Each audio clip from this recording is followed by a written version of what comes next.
అర్థం. Next incorrectly spelled word అంటే ఏదో ఒకటి ఇన్కరెక్ట్ గా ఉంది, మిగతా అన్ని కరెక్ట్ గా ఉంటాయి. చూద్దాం మనం. కమిట్మెంట్ చూద్దాం. కమిట్మెంట్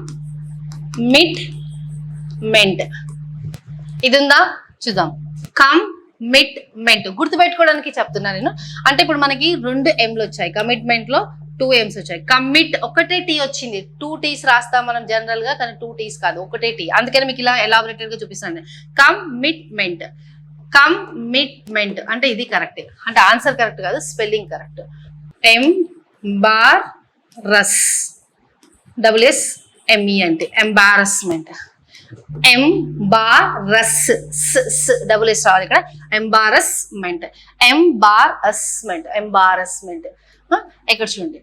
ఎంబారస్ డబుల్ ఎస్ లేదు ఇక్కడ, ఇది ఇన్కరెక్ట్ ఉంటుంది. చూద్దాం ఇంకా మనం. అక్కరెన్స్ ఎలా చూడొచ్చు. అక్కరెన్స్ అక్కర్ ఆ ఇన్సిడెంట్ అప్పుడు అక్కర్ అయింది అంటారు. అక్కర్ అనేది ఏంటి? వర్బ్ కి మనం ఏం చేస్తాం? ఈఎన్సి రాస్తాం. ఇక్కడ చూడండి, ఇక్కడ అందుకనే ఈఎన్సి రాస్తాం. Occurrence double R occurrence. ఇది కరెక్ట్ ఆప్షన్ ఆన్సర్, బట్ ఇది ఇక్కడ మనకి ఇన్కరెక్ట్ కావాలి. క్వశ్చనియర్.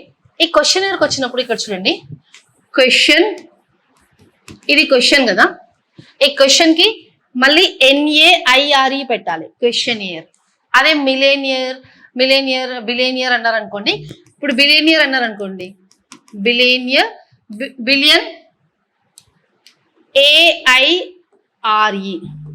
ఇక్కడ ఎన్ వచ్చింది కదా, ఇక్కడ ఎన్ రాదు. మిలేనియర్ కి ఎన్ రాదు, ఓన్లీ క్వశ్చనియర్ కే డబుల్ ఎన్ వస్తుంది. గుర్తుపెట్టుకోండి, క్వశ్చనియర్ కే డబుల్ ఎన్ వస్తుంది.